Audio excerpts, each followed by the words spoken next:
అంతే. ఆ week papers మీదే వస్తాయి. బయట నుంచి అడగను. కాకపోతే సేమ్ క్వెషన్ అంటే కష్టమే ఎక్స్‌పెక్ట్ చేయొద్దు. అంతే. ఆ కాన్సెప్ట్ మీద కొంచెం మారిద్ది. ఫస్ట్ 2 ఎగ్జామ్స్ అదే వస్తది చాలా వరకు ఈజీగానే ఉంటది. తర్వాత నుంచి మార్చేస్తా. మీకు సీటీ, పీటీ ఇచ్చాము. ఐ థింక్ ఫస్ట్ చాప్టర్‌లో సీటీ మాత్రమే ఉంటుంది. సెకండ్ చాప్టర్‌లో టాపిక్ 1 అని చెప్పి సీటీ ఉంటుంది, పీటీ ఉంటుంది. సీటీ అంటే మన క్లాస్ రూమ్‌లో డిస్కస్ చేసింది. పీటీ కొత్తగా ఉంటుంది మీరు చూస్తే. కానీ దా ఆహ్, ఆహ్, దా దానికి సంబంధించే ఉంటాయి కాన్సెప్ట్.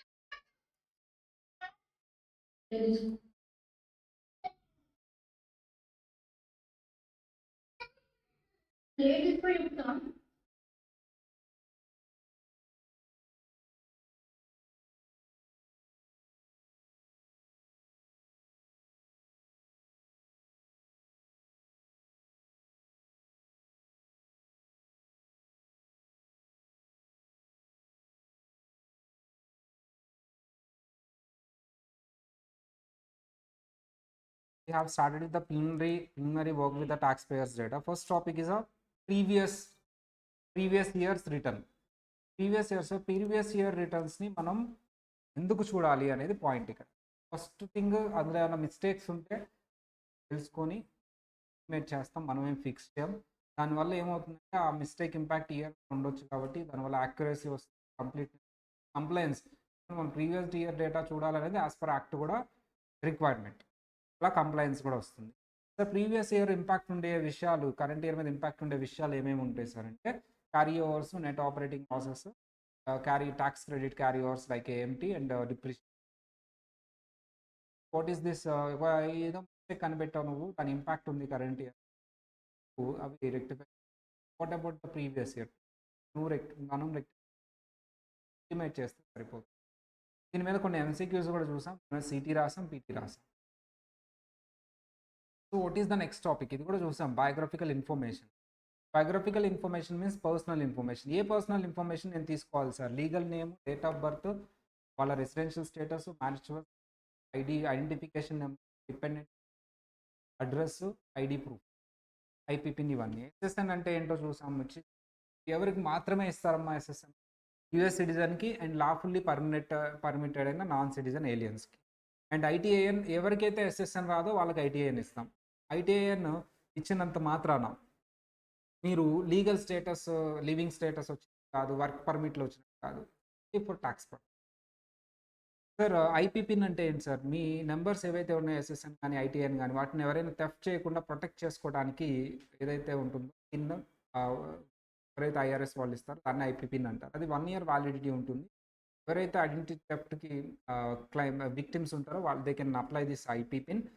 ఇది అందరూ ఇప్పుడు అప్లై చేయొచ్చు. ఏటీన్ అంటే ఏంటి సార్? 18 అంటే ఏంటి సార్?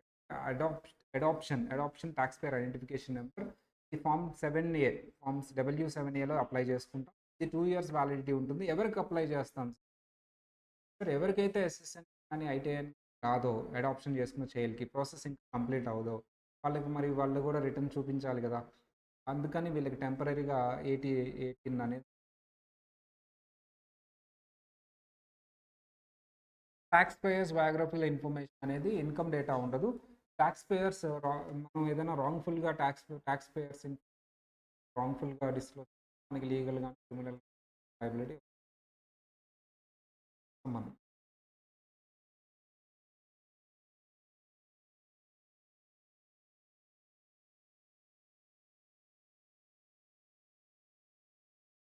ఎలా అప్లై చేయాలి sir ఐటీని?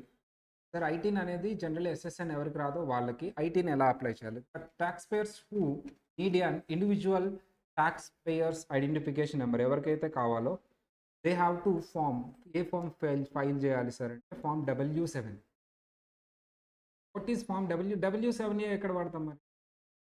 Adoption adoption identification number డబ్ల్యూస్ అనేది ఐటీన్కే వాడతాం. Also known as application for IRS individual tax payer identification number. Along with submitting this form, taxpayer must provide the documents that proves their foreign status and verifies their identity. ITIN apply చేసినప్పుడు compulsory documents నువ్వు attach చేయాలి ఆ ఫామ్కి. నువ్వు ఏ foreign citizen status అంటే నీ voter ID కానీ Aadhaar card కానీ ఇలాంటివన్నీ. They are 3 ways to apply ITIN. 3 వేస్‌లో ఐటీని అప్లై చేయొచ్చు. First one using form W7 ఆన్‌లైన్‌లో ఉంటుంది. అది ఫిల్ చేసి వాళ్ళకి పంపించడం. 7A adoption, A for adoption. Sir using IRS authorized certificate acceptance agent అంటే ఏజెంట్స్ ఉంటారు, సిఏ ఏజెంట్స్. వాళ్ళ దగ్గరికి వెళ్ళి మీరు డాక్యుమెంట్స్ ఇస్తే వాళ్ళే అప్లై చేస్తారు. వాళ్ళే ఫామ్ ఫిల్ చేసి వాళ్ళే చేస్తారు, కొంత కమిషన్ తీసుకుంటారు. In person at the designated IRS talks payer assistant centre. మీరే అక్కడికి వెళ్ళి మనకి ఇన్కమ్ ట్యాక్స్ డిపార్ట్మెంట్ ఎలా ఉంటుందో ఐఆర్ఎస్ డిపార్ట్మెంట్కి వెళ్ళేసి మీరే డాక్యుమెంట్స్ అన్ని ఇస్తే వాళ్ళు ఇచ్చారు. 3 వేస్‌లో ఎలా అయినా అప్లై చేయొచ్చు. ఆన్‌లైన్‌లో అప్లై చేయాలంటే ఫామ్ W7, లేదు ఏజెంట్ ద్వారా చేయాలి అంటే చేసుకోవచ్చు.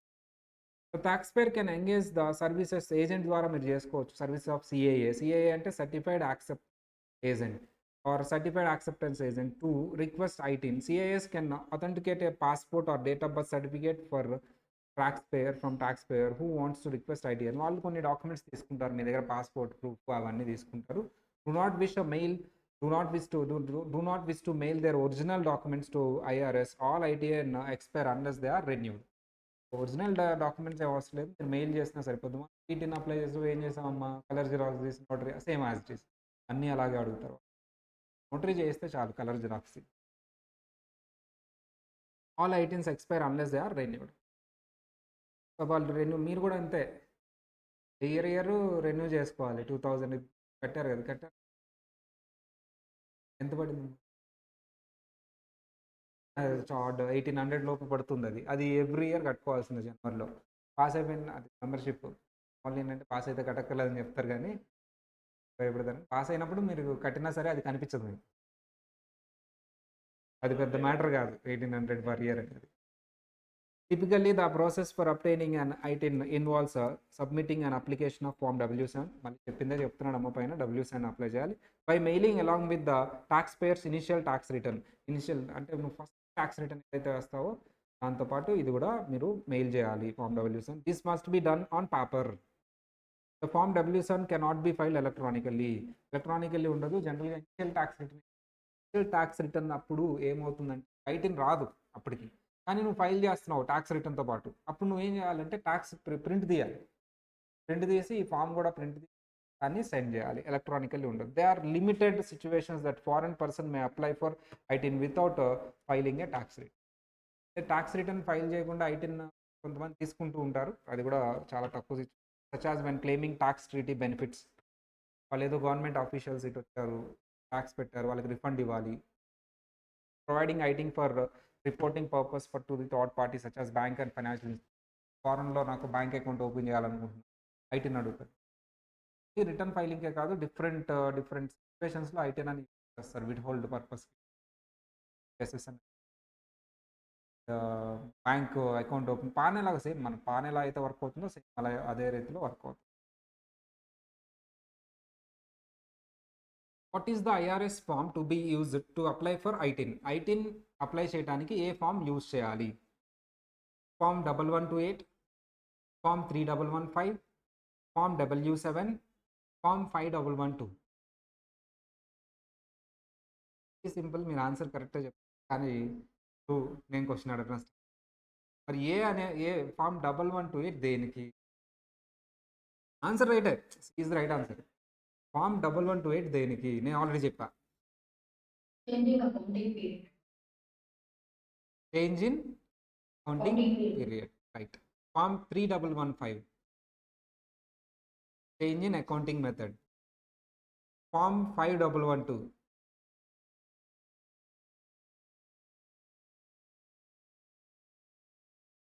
5112.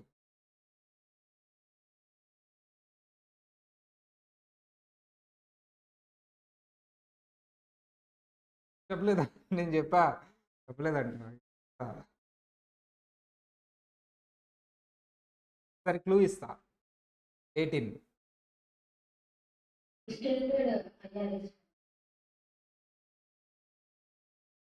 18కి ఫామ్ డబ్ల్యూస్ అనేది వాడతాం కానీ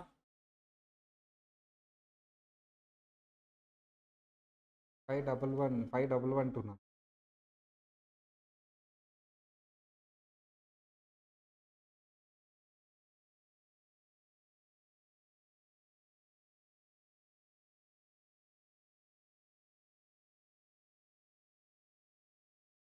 715 ఎక్స్టెన్షన్ కోసమే వాడతాం అది కూడా. కాదు కాదు కాదు, రాసి ఉండదు. నెక్స్ట్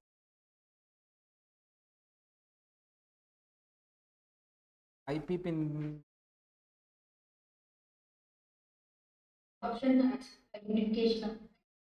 అక్కడ 1500 ఉన్నా ఇక్కడ రాయాలి మనం. ఇది ఐటీన్ అనేది మనం ఎప్పుడు రెన్యువల్ చేసుకోవాలి, అది కూడా చెప్తాను చూడండి. రెన్యువల్ పాయింట్ ఎక్కడ, ఐటీన్ రెన్యువల్ ఇప్పుడే చెప్పాను జస్ట్. ఐటీన్ రెన్యువల్ ఎక్కడ ఉందాం point,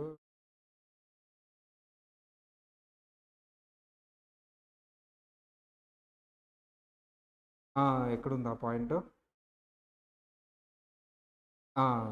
unless they are renewed. ఇవి రెన్యూ చేసుకోవాలంటే ఏ ఫామ్ వాడాలమ్మా, ఫామ్ రెన్యువల్ కోసం. అక్కడ 18 అయితే 151000. ఈ ఫామ్ నెంబర్స్ లాస్ట్లో నేను ఒక లిస్ట్ ఇచ్చేస్తా, ఏ ఫామ్ దేని కానీ ఒక షార్ట్కట్ లిస్ట్. కంపల్సరీ ఒక 2 క్వశ్చన్స్ ఉంటాయి ఎగ్జామ్ ఫామ్ నెంబర్స్. అవి ఎలా చదవాలంటే మీరు మధ్యలో ఒకసారి చదువుకోండి, ఎగ్జామ్కి వెళ్ళే ముందు మాత్రం అలా అంటే చదివేదో మర్చిపోతాం కాబట్టి ఎగ్జామ్కి వెళ్ళే ముందు చదువుకొని అది పక్కన పడేసి ఆ పేపరు వెళ్ళిపోండి. ఆ 2 క్వశ్చన్లు పెట్టేసేయండి టక్కుమని. ఫస్ట్లో అడగడు, మనం ఎత్తుక్కోవాలి. Revolution form is used to apply individual taxpayer identification number, and non-citizens are eligible to apply this without having SSN. Social security number రాలేదు అంటే ఇది చేసుకోవాలి.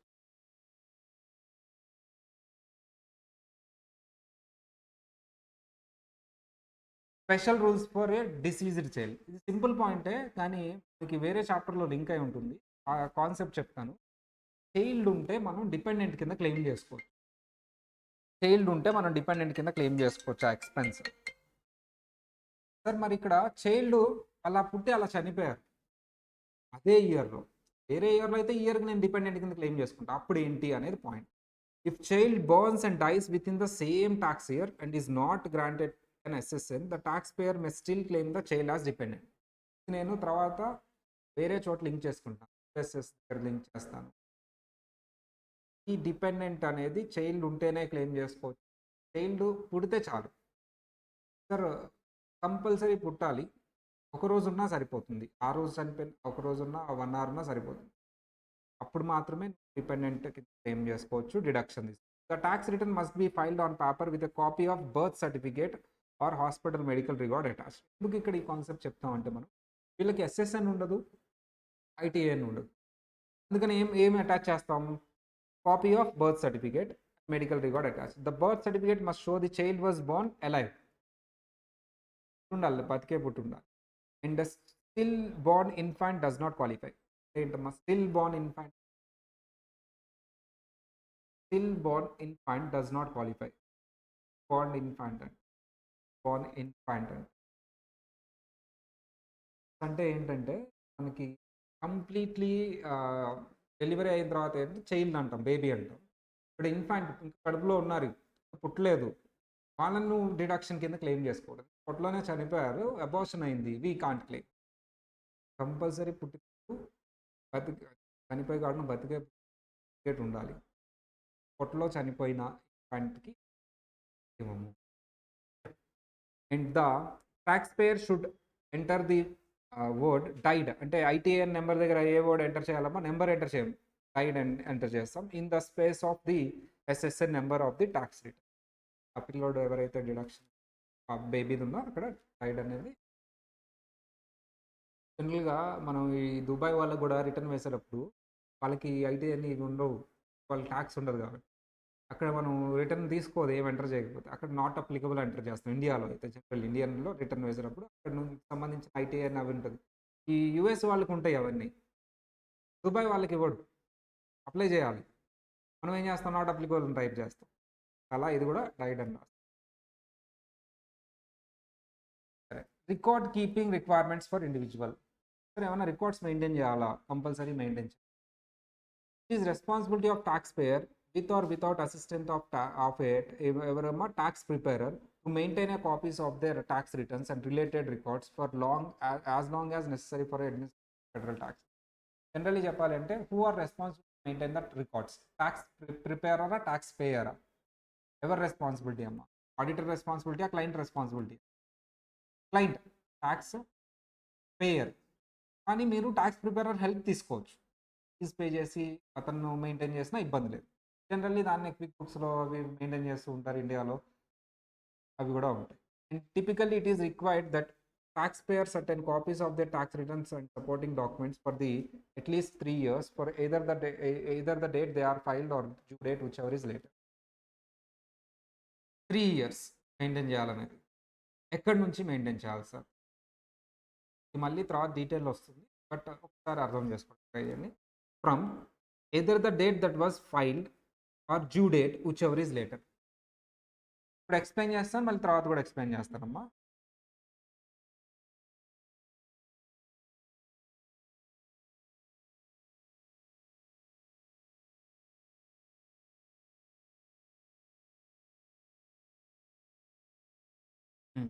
మన డ్యూ డేట్ April 15th, అంటే 2024 రిటర్న్ని ఇప్పుడు ఫైల్ చేస్తాం. April 15, 2025 is the last date. కానీ ఇప్పుడు అంతా డే అండ్ నైట్ కూర్చొని చేస్తూ ఉంటారు, అసలు గ్యాప్ లేకుండా. నవంబర్లోనే రిక్రూట్మెంట్ అయిపోతుంది, రిక్రూట్మెంట్ ఉండదు మనకు అసలు. నవంబర్లో రిక్రూట్ చేసుకొని అక్టోబర్లో రిక్రూట్ చేసుకొని 2 months ట్రైనింగ్ ఇస్తారు. ఎందుకు? ఈ 3 months కోసం. జనవరి అంటే స్టార్ట్ అయిపోతుంది, జనవరి ఎండింగ్ స్టార్ట్ అయిపోయి ఉంటుంది నాకు తెలిసి. జనవరి 15th నుంచే స్టార్ట్ అయింది సీజను. జనవరి, ఫిబ్రవరి, మార్చ్, ఏప్రిల్. ఇక ఫిబ్రవరి, మార్చ్, April 15th అనేది డెడ్ లైన్, డ్యూ డేట్. సరే, April 15th తర్వాత ఎక్స్టెన్షన్ తీసుకోవచ్చు. 2 months ఎక్స్టెన్షన్ ఉంటుంది, 6 months ఎక్స్టెన్షన్ ఉంటుంది. అదేంటనే తర్వాత చూద్దాం. జనరల్ ఒరిజినల్ డ్యూ డేట్ ఏంటమ్మా? April 15th. April 15th file చేశారు. 3 years ఎక్కడి నుంచి కౌంట్ చేయాలనేది ఈ పాయింట్. ఎన్ని ఇయర్స్ మెయింటైన్ చేయాలి? 3 years. ఎక్కడి నుంచి కౌంట్ చేయాలి? ఫర్ ఎగ్జాంపుల్ నేనున్నానమ్మా, జాగ్రత్త ఎక్కువ, అందుకని నేను ఈరోజు ఎంత? జనవరి 31st ఫైల్ చేశాను. 3 years ఎక్కడి నుంచి కౌంట్ చేయాలి? నేను ఫైల్ చేసింది జనవరి 30. ముందు ఫైల్ చేయాలని రూల్ ఏమన్నా? ముందు ఫైల్ చేయాలి అని రూల్ ఏం లేదు కదా, ముందు ఫైల్ చేయకూడదు అని. April 15th అన్నాడు కాబట్టి ముందుగానే ఫైల్ చేసుకున్నాను. Current bill due date every month 20th అంటారమ్మా, నేను 10th కట్టేస్తాను. ఇబ్బంది ఏముంది? ఇది అంతే. 3 years ఎక్కడి నుంచి కౌంట్ చేయాలి? ఇదే డిపార్ట్మెంట్ చెప్పండి.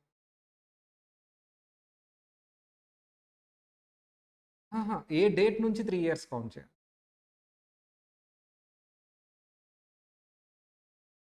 డ్యూ డేట్ నుంచి. File data, due data? Simple, ఇంకా సింప్లిఫై చేస్తా క్వశ్చన్. ఫైలింగ్ డేట్ నుంచి కౌంట్ చేయాలా? ఫైలింగ్ డేట్ ఎంతమ్మా? January 31st, 2025. డ్యూ డేట్ నుంచి ఫైల్ చేయాలా, కౌంట్ చేయాలా? ఫైలింగ్ డేట్ నుంచి కౌంట్ చేయాలా, డ్యూ డేట్ నుంచి కౌంట్ చేయాలి? డ్యూ డేట్ నుంచి. ఇక్కడ నేను మళ్ళీ చదువుతాను, జాగ్రత్తగా. Either the date that was file or due date whichever is later.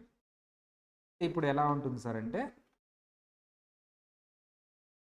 Sir file date is January 31st, 2025. Due date is April 15th, 2025. Later అంటే ఏది వస్తుందమ్మా? Due date. అతను ముందు ఫైల్ చేశాడని ఇక్కడ నుంచి కౌంట్ చేస్తే అతను ముందు ఫైల్ చేయడం ఇంకా అసలు. ఎందుకు? అనవసరంగా 3 years అనేది ముందుగా నుంచే స్టార్ట్ అవుతుంది. ఏప్రిల్ నుంచి స్టార్ట్ అయితే బెస్ట్ కదా అతనికి. ఫైల్ చేశాడని ముందు నుంచి కౌంట్ చేయండి, డ్యూ డేట్ తీసుకుంటాం. ఇప్పుడు నాకు ఒక డౌట్ సార్, మీరు చెప్పారు ఓకే ఫైన్, డ్యూ డేట్ ఎప్పుడు ఉంది sir? What is the due date? April 15th. అతను ఎక్స్టెన్షన్ తీసుకున్నాడు. డ్యూ డేట్ ఏమైపోయింది సార్ ఎక్స్టెన్షన్ తీసుకుంటే అంటే? October 15th అయింది. 6 months అంటే October 15th వెళ్తున్నాం. సమ్వేర్ ఇతను ఎక్స్టెన్షన్ తీసుకొని ఇక్కడ ఎక్కడో ఫైల్ చేశాడు. ఇక్కడ July 21st ఫైల్ చేశాడు. ఇప్పుడు 3 years ఎక్కడి నుంచి కౌంట్ చేయాలి?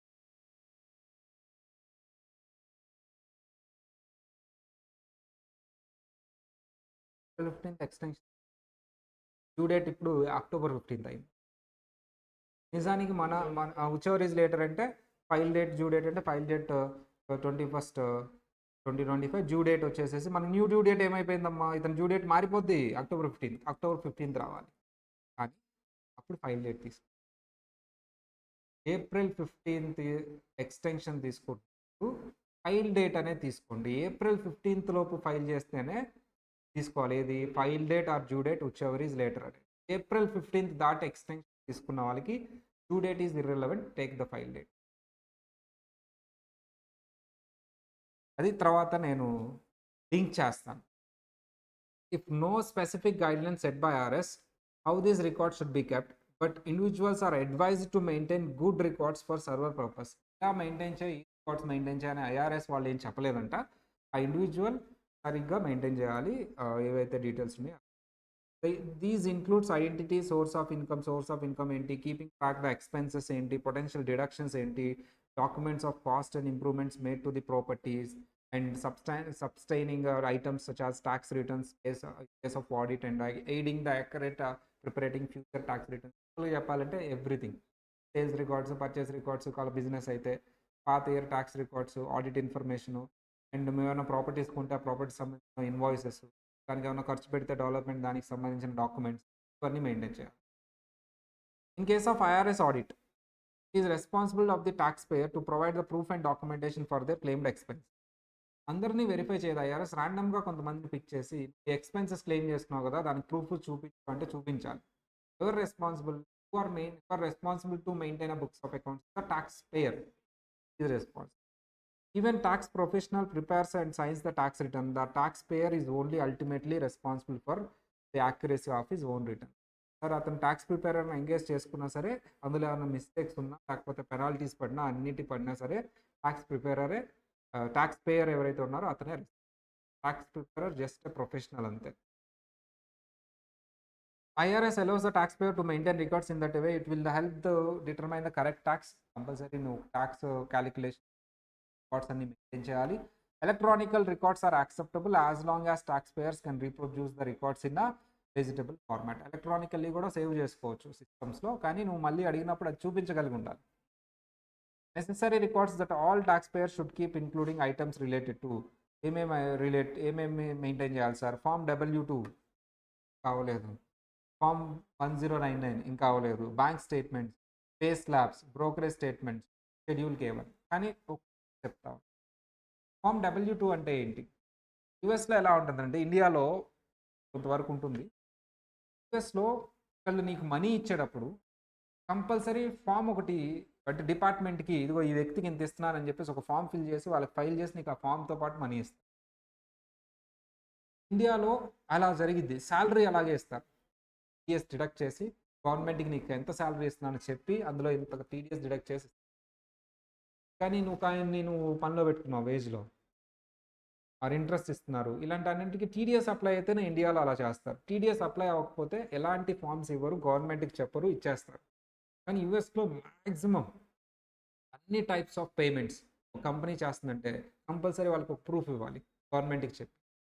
శాలరీ ఇచ్చే ప్రతి ఒక్కరికి ఫామ్ W2 ఇస్తుంది.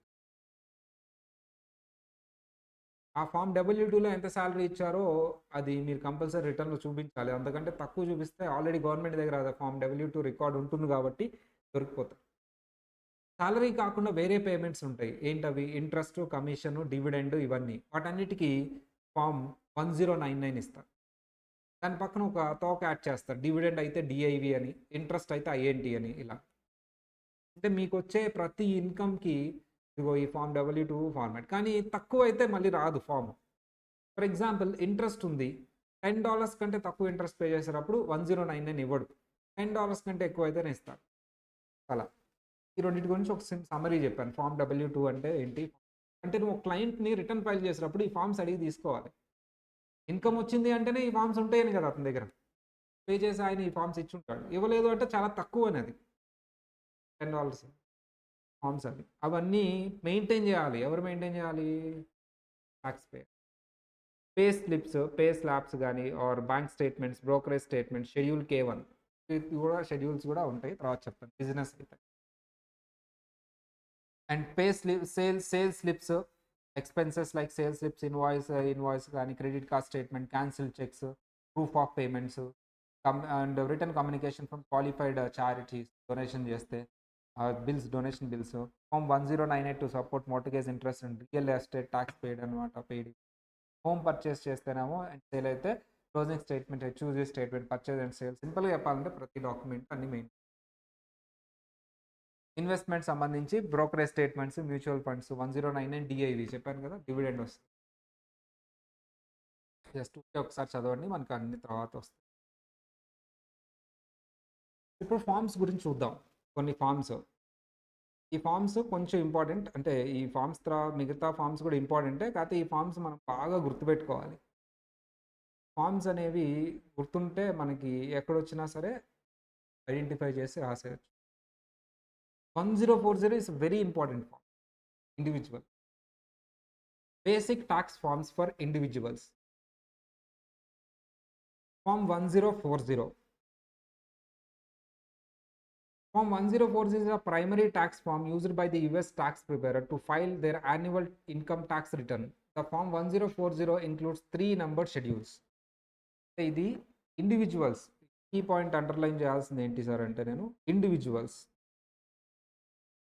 Primary tax format by the tax preparers, mostly individuals. ఇందులో 3 షెడ్యూల్స్ ఉంటాయి: షెడ్యూల్ 1, షెడ్యూల్ 2, షెడ్యూల్ 3. షెడ్యూల్ 1లో additional income and adjustments to income. Normal salary కాకుండా వేరేది ఏదైతే ఇన్కమ్ ఉంటుందో అది చూపించాలి. Schedule 1 is used to report type of income that are not listed directly on the Form 1040, such as taxable alimony and unemployment compensation, gambling winnings. Schedule 1లో మనం అంటే additional income అంటే రెగ్యులర్గా వచ్చే ఇన్కమ్ కాదు, ఇది ఇర్రెగ్యులర్, ఎక్స్ట్రాడినరీ, న్యాచురల్ కాదు. ఇది ఏంటి? ఎలిమనీ అంటే విడిపోయారు, డివోర్స్ అయిపోయారు, alimony. It's not a regular item, it's not a regular thing, extraordinary item. Unemployment compensation, ఇది కూడా ఎక్స్ట్రాడినరీ, అందరికి ఇవ్వరు. గ్యాంబ్లింగ్ విన్నింగ్స్ కూడా అంతే, రెగ్యులర్ కాదు. Schedule 1 also includes adjustments to incomes like student loan interest deduction, self employed health insurance deduction for educators expenses, అంటే ఇవి కూడా ఎక్స్ట్రాడినరీ. స్టూడెంట్ లోన్కి సంబంధించిన interest, self employment health insurance deduction, అంటే జనరల్లీ ఎంప్లాయర్ హెల్త్ ఇన్సూరెన్స్ తీసుకుంటారు. Self employment అంటే నేను business చేసుకుంటున్నా ఓన్గా, మనమే బిజినెస్ తీసుకోవటం, హెల్త్ ఇన్సూరెన్స్ మనమే తీసుకోవటం, self employment. Generally regular thing ఏంటి? ఎంప్లాయర్ హెల్త్ ఇన్సూరెన్స్ తీసుకోవటం, అది డిడక్షన్ ఇవ్వటం. నీకు ఎంప్లాయరే లేరు కాబట్టి నువ్వే తీసుకున్నావు కాబట్టి అది డిడక్షన్ ఇస్తాం. డిడక్షన్ ఫర్ ఎడ్యుకేటర్ ఎక్స్పెన్సెస్ అంటే మనం ఏదైనా హైయర్ ఎడ్యుకేషన్స్ కానీ దానికి డిడక్షన్. షెడ్యూల్ 1లో చూపించాలి.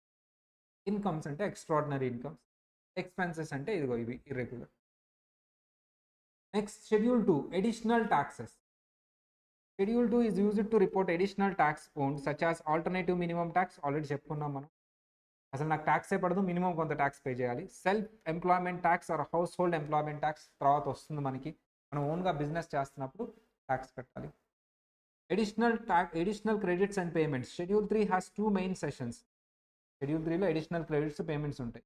ఏంటి 3 main sections? Non refundable credits and other payments and refundable credit. ఇవన్నీ మన ఫార్మాట్ చూసినప్పుడు నీట్గా అర్థమవుతుంది, అంటే ఒక్కొక్క కాలం మనం వెళ్తాం. బట్ ముందుగానే ఒక ఐడియా కోసం, 1040 అనేది ఒక ప్రైమరీ ఫార్మాట్ ఇండివిజువల్కి. అందులో 3 షెడ్యూల్స్ ఉంటాయి: 1, షెడ్యూల్ 2, షెడ్యూల్ 3. షెడ్యూల్ 1లో కీవర్డ్ ఒకటి గుర్తుపెట్టుకోండి చాలు. ఏముంటుంది షెడ్యూల్ 1లో? Additional income, adjustments to income. Schedule 2లో అడిషనల్ ట్యాక్సెస్. షెడ్యూల్ 3లో additional credits and payments. Sir then what about this 1040 SR? పేరులోనే ఉంది SR.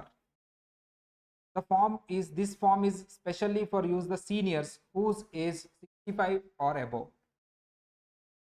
నార్మల్గా ఇండివిజువల్ 1040 వేస్తాడు, కానీ ఒకవేళ నీ ఏజ్ 65 ఆర్ అబౌవ్ ఉంటే మాత్రం నువ్వు 1040 SR వేయాలి. This form is especially the same as the standard format of 1040, but it is designed to easier to read with a bigger font. ఏం యాజ్ ఇట్ ఈస్ 1040 వాళ్ళకి ఫాంట్ ఎందుకు font పెద్దగా పెడతారు? Eye sight effect. నాకు తెలిసి ఎస్ఆర్కి అంత significance ఏం లేదు. ఓకే, తీసుకోవాలంటే తీసుకోవచ్చు. 1040 ఎన్ఆర్, దిస్ ఇస్ డిఫరెంట్. పేరులోనే ఉంది NR. 1040 NR is used by non resident aliens to report their US source income. The 1040 NR uses schedule 1, 2, 3 just like 1040, but 1040 NR is never used by US citizens and US residents. Same as this 1040 లాగే ఉంటుంది, కాకపోతే non రెసిడెంట్ని రెసిడెంట్ని separate చేయడానికి. నాకు తెలిసి Trump అది మార్చేస్తాడు. ఇది చాలా significance వస్తుంది 1040, ఎందుకంటే సిటిజన్స్కి ట్యాక్స్ తగ్గిస్తాడు. నేను అది ఎక్స్పెక్ట్ చేస్తున్నాను. తర్వాత ట్యాక్స్ రేట్స్ ఉంటాయి, అవి మారబోతున్నాయి, చాలా ఇంపాక్ట్ ఉంది. అప్పుడు దీనికి సిగ్నిఫికెన్స్ వస్తుంది నాకు. Form 1040X sir, amended US individual income tax return. అంటే నువ్వు ఆల్రెడీ 1040 వేసావు, ఆర్ ఎస్ఆర్ అయితే ఎస్ఆర్, ఎన్ఆర్ అయితే ఎన్ఆర్, దాంట్లో ఏదో చేంజ్ చేయాలి. అమెండ్మెంట్ అంటారు దాన్ని. తప్పు జరిగింది. తప్పుని రెక్టిఫై చేయాలంటే నువ్వేం ఫైల్ చేయాలి? 1040X. The form is used to correct the error in the previously filed 1040 or 1040 SR or 1040 NR. Form 1040X can now be filed electronically. In 2024, taxpayers electronically filing amendment returns may now choose direct deposit to obtain a faster refund. There are electronically చేసుకోవచ్చు. సింపుల్గా 1040X అంటే amend చేయటానికి. Already వేసిన return amend చేయడం, ఇదే కొత్త format. So 4 formats: 1040, 1040 SR, 1040 NR, 1040X. 1040 is a main format. 3 schedules ఉంటాయి: Schedule 1, Schedule 2, Schedule 3. Schedule 1 additional income, adjustments to income. Schedule 2 additional tax. Schedule 3 credits. 1040 SR ఎవరు? Seniors, age ఎంత కంటే ఎక్కువ ఉండాలి, 65 వరకు. 1040 NR non resident aliens. 1040X amending the above returns. అవి బాగా గుర్తుండాలి మనకి, తర్వాత వాడుతూ ఉంటాను చాలా చోట్ల అవి formats. Federal income tax rates. And individual federal tax income is tax rate progressive rates in the United state. Already చెప్పుకున్నాం కదమ్మా, ఫస్ట్లో ఒక స్టోరీ చెప్పుకున్నాం. ఒక ఫ్యామిలీ ఉంది, 3 సన్స్ ఉన్నారు. ఒక అబ్బాయికి మీడియం ఇన్కమ్ వస్తుంది, రెండో అబ్బాయికి చాలా ఎక్కువ ఇన్కమ్ వస్తుంది, రెండో అబ్బాయికి తక్కువ వస్తుంది, మూడో అబ్బాయి ఎక్కువ ఇన్కమ్ వస్తుంది కాబట్టి ఎక్కువ కాంట్రిబ్యూట్ చేయాలన్నాం. దాన్నే ప్రోగ్రెసివ్ సిస్టమ్ అంటారు. ఎవరికైతే ఎక్కువ ఇన్కమ్ ఉంటుందో వాళ్ళు ఎక్కువ ట్యాక్స్ కట్టాలి. అంటే దీని మీనింగ్ ఏంటి? ప్రోగ్రెసివ్ రేట్స్ బేసిస్ అంటే the individual federal tax income is tax rate progressive rates in the United States. The IRS group individuals by range of taxable income levels. అంటే ఇన్కమ్ ఇంక్రీజ్ అవుతుంటే ఆటోమేటిక్గా ఏవి కూడా ఇంక్రీజ్ అవుతాయి? Tax rates. Income rise అవుతుంటే tax rate కూడా rise అవుతుంది. For year 2024 they are 7 brackets అమ్మ. 2024కి చేంజ్ అవుతుంది, జస్ట్ ప్రస్తుతానికి చదువుకోండి, తర్వాత నేను అమెండ్మెంట్ చెప్తాను. ఇది they are 7 tax brackets for the individuals: 10%, 12%, 22%, 24%, 32, 35, 37. మీకు తెలియదు కానీ యుఎస్లో చాలా ట్యాక్స్ బర్డెన్ ఎక్కువ ఉంటుంది, అంటే ఎక్కువ. అది ఇప్పుడు ఈయన తగ్గించాలని చూస్తాడు, బట్ యుఎస్ సిటిజన్స్కే చేస్తాడు. నాకు తెలిసి ఇది అలాగే ఉంచుతాడు, వాళ్ళకి తగ్గించేస్తాడు. నాకు తెలిసి ఇప్పుడు మనం క్యాలిక్యులేట్ చేయబోతుంది చాలా ఎక్కువ. ఇప్పుడు మనం క్యాలిక్యులేట్ చేసేటప్పుడు అర్థమైపోతుంది. ద బోటమ్ రేట్ ఏమో 10% అమ్మా, హైయెస్ట్ రేట్ ఎంత? 37. ఈ రేట్స్ అయితే గుర్తుండాలి మనకి: 10, 12, 22, 24, 32, 37, 35, 37. 10కి 12కి ఎంతమ్మా డిఫరెన్స్? 2. 12కి 10 యాడ్ చేస్తే ఎంతమ్మా? 12కి 10 యాడ్ చేస్తే 22. 22కి 24కి డిఫరెన్స్ ఎంత? దానికి 10 యాడ్ చేస్తే ఎంత? అంతే కదమ్మా, 2. ఈ రెండింటికి డిఫరెన్స్ ఎంత? 2. 22కి 10 యాడ్ చేస్తే ఎంత? 32, 35, 37. 35కి 37 డిఫరెన్స్ ఎంత? 2. అలా ఎట్లా గుర్తుపెట్టుకోండి మీరు, నాకైతే చెప్పాలి. 10, 12, 22, 24, 32. 22 నుంచి 10 యాడ్ చేసుకోవాలండి. 35, 37. అదొకటి గుర్తుపెట్టుకోండమ్మా, ఇవి అసలు అవసరం లేదు. మన ఇండియన్ ఎగ్జామ్స్లో అనుకున్నాం, ఎక్కడైనా క్యాలిక్యులేషన్ కనపడిందంటే దాని మీద టెస్ట్ చేస్తాడు. యూఎస్లో ఏంటంటే ఇది ఆటోమేటిక్గా సాఫ్ట్వేర్ క్యాలిక్యులేట్ చేసింది కాబట్టి ఎగ్జామ్లో క్వశ్చన్స్ అడగరు దీని మీద. కానీ మనం ఊరికే చేద్దాం, 2-3 చేద్దాం, మనకు తెలియాలి కదా ఇలా అని. సింగిల్ మీద చేద్దాం. మ్యారీడ్ ఫైలింగ్ జాయింట్లీ అవన్నీ ఊరికే చదవండి మీరు, బట్ ఒకటి మాత్రం ఎలా చేయాలో చూపిస్తాను నేను. మిగతావి మనకు ఆటోమేటిక్గా హోంవర్క్ ఇస్తాను, రైటో కాదో తర్వాత చూద్దాం. ఈరోజు క్లాస్లో ఇచ్చేద్దాం. ఓన్లీ సింగిల్ ఒకటి సార్. 0 to $11,600 మీకు 10% ట్యాక్స్ ఉంది. $11,601 నుంచి $47,150 వరకు మీకు 12% ఉంటుంది. 47,151 to 1,05,525 వరకు 22% ఉంటుంది. స్లాబ్ రేట్స్ ఇవి. 1,05,26 to 1,91,950కి 24% ఉంటుంది. 1,91,951 to 2,43,725 32%. అర్థమైందా? 10, 12, 22, 24, 32, 35. 2,43,726 to 6,609,350 35%. అబోవ్ 9,037. జస్ట్ ఊరికే చదవండి, గుర్తుపెట్టుకోవాల్సిన అవసరం లేదు, జస్ట్ ఊరికే ఒక సమ్ చేద్దాం. క్యాలిక్యులేటర్ ఉండాలి, ఫోన్ ఉందా? ఫోన్లో ఉన్నా పర్లేదు. అంటే మీకు అర్థం అవడానికి, జనరల్గా ఇది రియాలిటీ లైఫ్లో ఉండదు. సాఫ్ట్వేర్ ఆటోమేటిక్గా మీ ఇన్కమ్ ఇస్తే అదే క్యాలిక్యులేట్ చేసేసి, ఎగ్జామ్లో కూడా ఉండదు. బట్ అడిగితే మనం ఎందుకు అడిగామని చెప్పకట్లా, సిలబస్లో పాటుగా అడగచ్చు. అది తెలిసి అయితే అడగడు. ఇండియన్ కోర్సులో ఇది పెద్ద సమ్ము, 5 మార్క్స్ ల్యాబరేట్స్. వీళ్ళు అయితే compulsory question.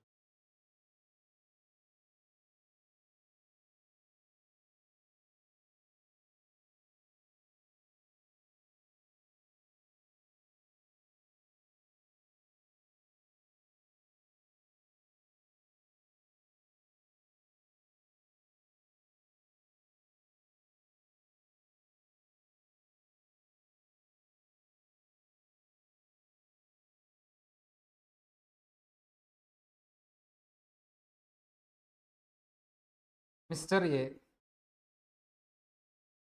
Individual single. Married అయితే మళ్ళీ మారిపోతాయి. సింగిల్ టోటల్ ఇన్కమ్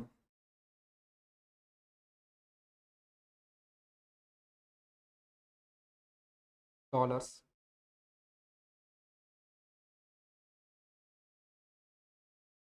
$11,00,000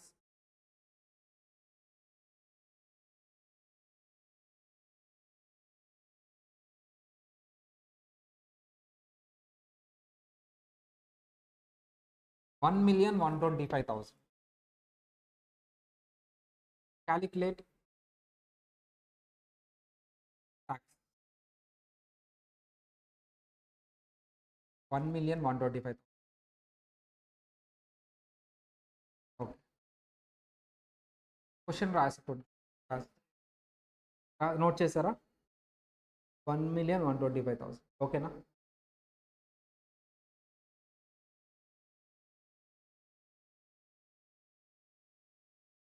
అది ఎక్కడ వస్తుంది?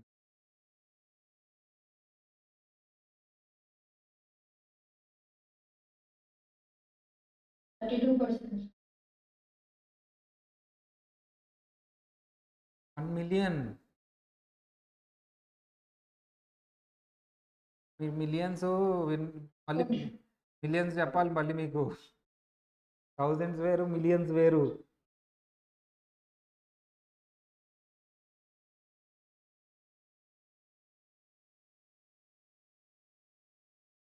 కోటేశ్వరరావు చెప్తేనే నేను చెప్తా.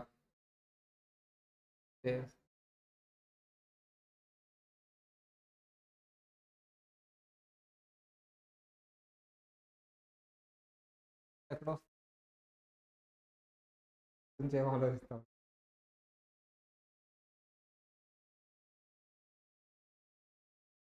కాదు, లాంగ్వేజ్ అంటేనో ఇంగ్లీష్ అంటావు, అవి నెంబర్సే కదా.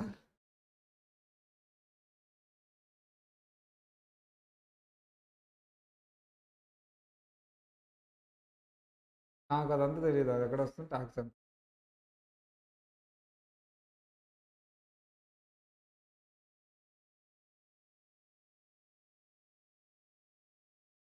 ఎంతమ్మా ఆన్సరు? ఎంత చేయలేదు కదా.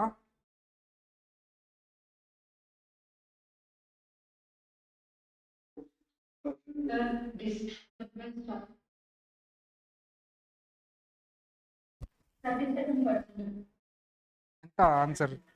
ఆన్సర్ చెప్పాలి. ఆన్సర్ పవన్ చెప్తున్నట్టుండే. పవన్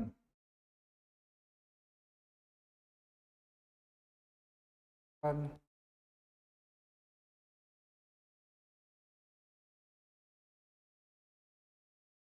ఎలా వచ్చింది చెప్పండి అమ్మా. 1,125,000 ఇంటూ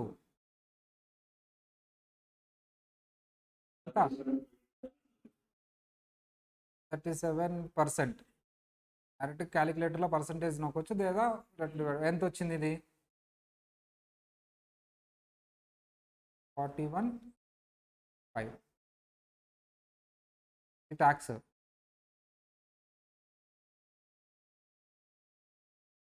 రాంగ్.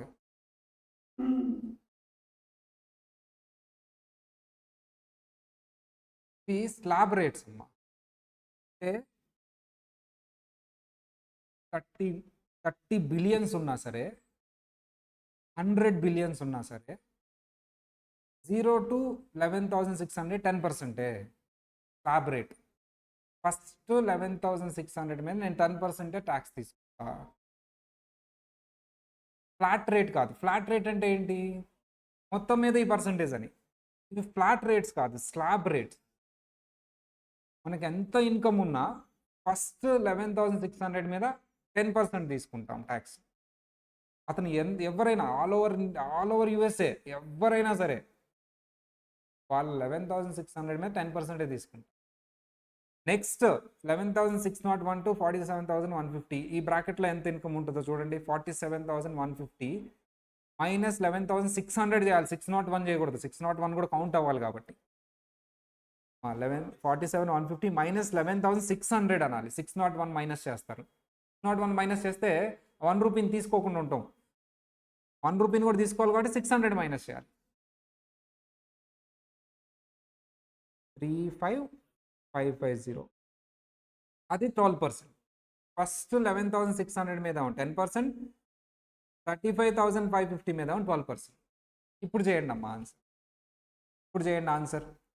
1,125,000 మీద ఎంత ట్యాక్స్ ఇప్పుడు చేయాలి. Each and every slab రాసుకోవాల్సిందే,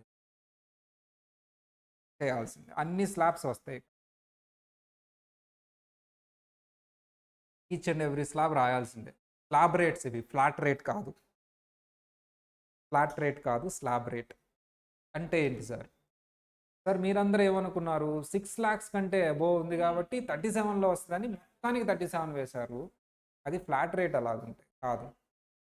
6 lakhs వరకు ఇదిగో ఇవన్నీ ఫాలో అవుతూ రావాల్సిందే. 6 lakhs కంటే అబోవ్ ఎంతైతే ఉంటుందో దాని మీద మాత్రమే 37%. అప్ టు 6 lakhs ఇదిగో ఇలా క్యాలిక్యులేట్ చేయాలంట. ఈ క్యాలిక్యులేషన్ తెలిస్తే ఎవరైనా అడిగినా బాగుంటుంది. ఎగ్జామ్లో అయితే అడగట్లేండి, కానీ మనకు తెలిసి ఉండాలి కదా అది ఎలా వచ్చిందని.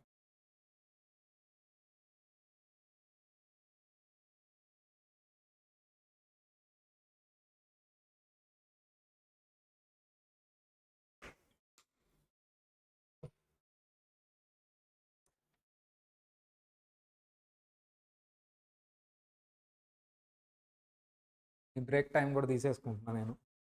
ఇదొక్కటి చేసేసి వెళ్ళిపోదాం.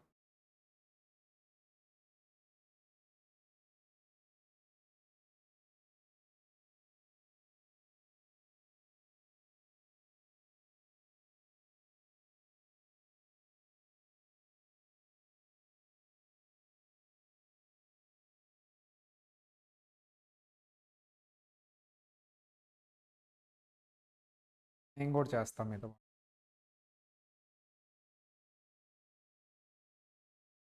1,000,000 125,000. First 0 to 11,600. 0 to 11,600. ఇక్కడ ఎంత అమౌంట్ ఉంటుంది స్లాబ్లో? స్లాబ్ రాసుకోవాలి ఫస్ట్. ఎప్పుడు స్లాబ్ రాసుకోవాలి, ఎంత అమౌంట్ ఉంటుంది, తర్వాత రేట్ రాసుకోవాలి, తర్వాత ట్యాక్స్ రాయాలి. ఈ స్లాబ్లో ఎంత అమౌంట్ ఉంటుంది? 11,600. రేట్ ఎంత? 10%. ఇది మల్టిప్లై చేస్తే 11,600 మీద 10% ట్యాక్స్ అంటే ఎంత? 1,160. నెక్స్ట్ స్లాబ్ రాస్తున్నాను. ఫస్ట్ స్లాబ్ అయిపోయింది, సెకండ్ స్లాబ్కి వెళ్ళిపోతుంది.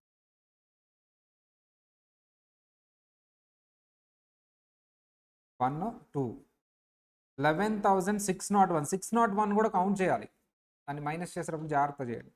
47,150. ఇది ఎలా చేయాలంటే 47,150 మైనస్ 11,600 చేయాలి. 601 చేశారంటే ఆ 1 రూపీ కౌంట్ అవునట్టు. జాగ్రత్త చేయాలి. ఎంత వస్తుంది? 47,150 5 35,550 నా 500? 550 500 500 అమ్మ 550 శ్రీలత 550 అన్న 12%.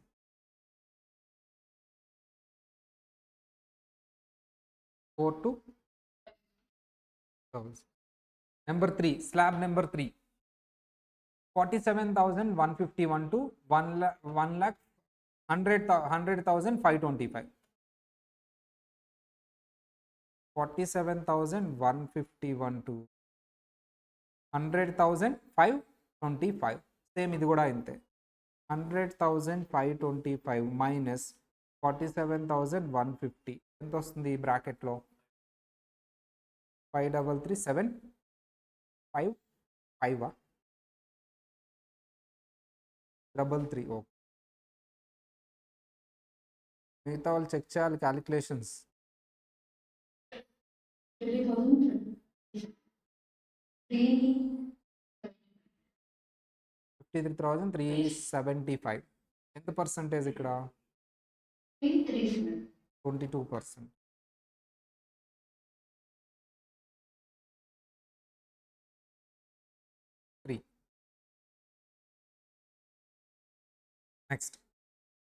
Next slab 1,05,26 to 191,950.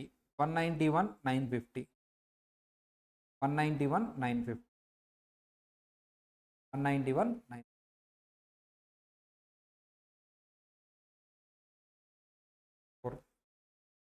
1,05,26 191.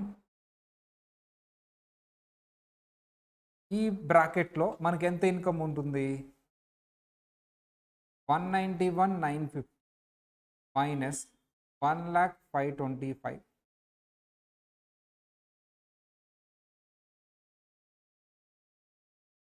24%. 1942. Number 5, fifth స్లాబ్లో 191,951 to 243,725.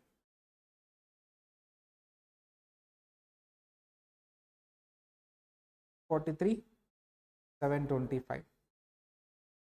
ఇక్కడ కూడా మనం క్యాలిక్యులేట్ చేయాలి. 243,725 మైనస్ 191,950.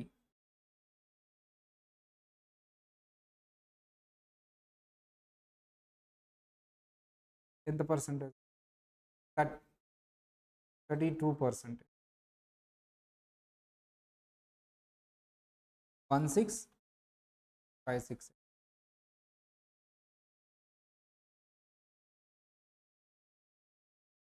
నెంబర్ 6, ఈ స్లాబ్ 35%. 243,726 to 6,09,000. 609,350. 609,350. ఇక్కడ ఎంత ఇన్కమ్ ఉంటుంది? 609,350 మైనస్ 43,725 5 to 34%.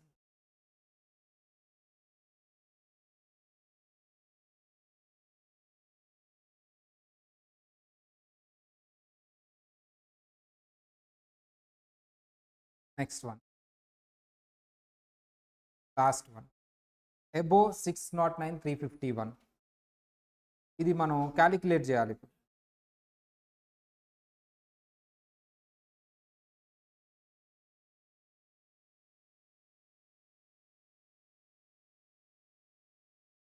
above 609, మన టోటల్ ఇన్కమ్ ఎంత అంటే 1,125,000 మైనస్ 609,950 351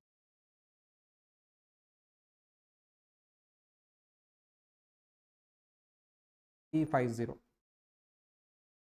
609,350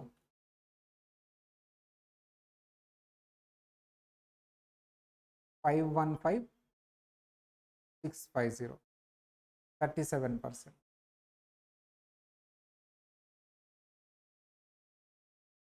190,791 total.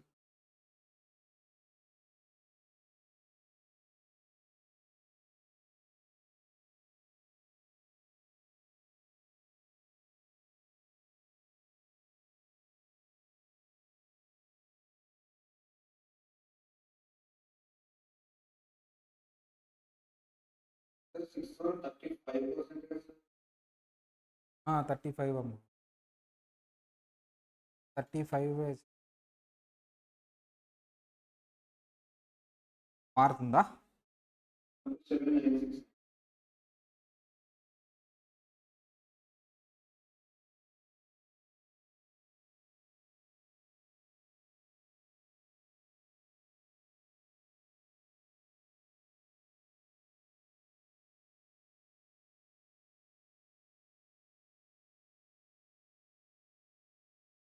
సైడ్ ఓపెన్ చేయాలి. ఒక్కసారి ఎక్కువ రాసేస్తే పక్క అయిపోతూ ఉంటుంది.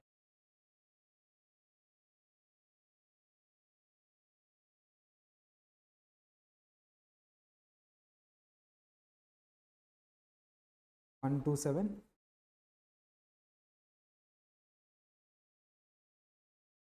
టోటల్.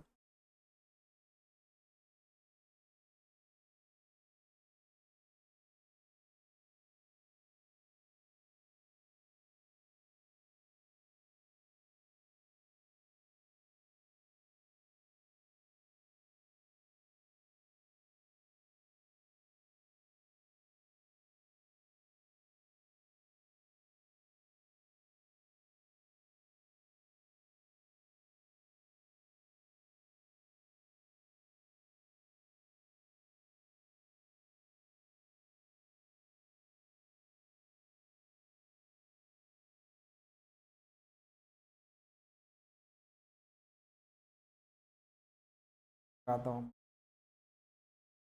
374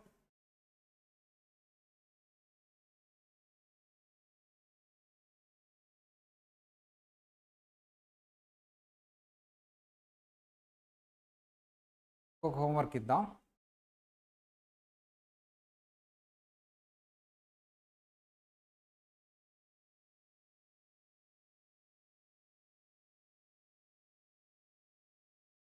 రేపు స్లాబ్ రేట్స్ తీసుకుంటాం. ఈసారి హోంవర్క్ ఏంటంటే 3 ఇస్తాను, 3 క్యాలిక్యులేట్ చేసుకుని రావాలి.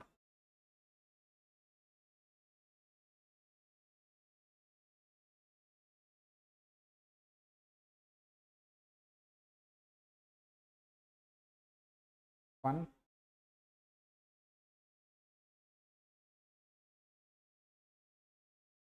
2,430,000 2,430,000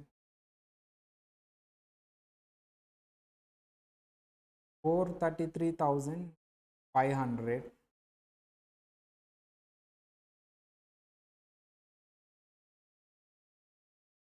32,500 మూడింటికి ట్యాక్స్ ఎంతో కావాలి స్లాబ్ రేట్ సప్లై 2,430,000 433,500 32,500 హోంవర్క్.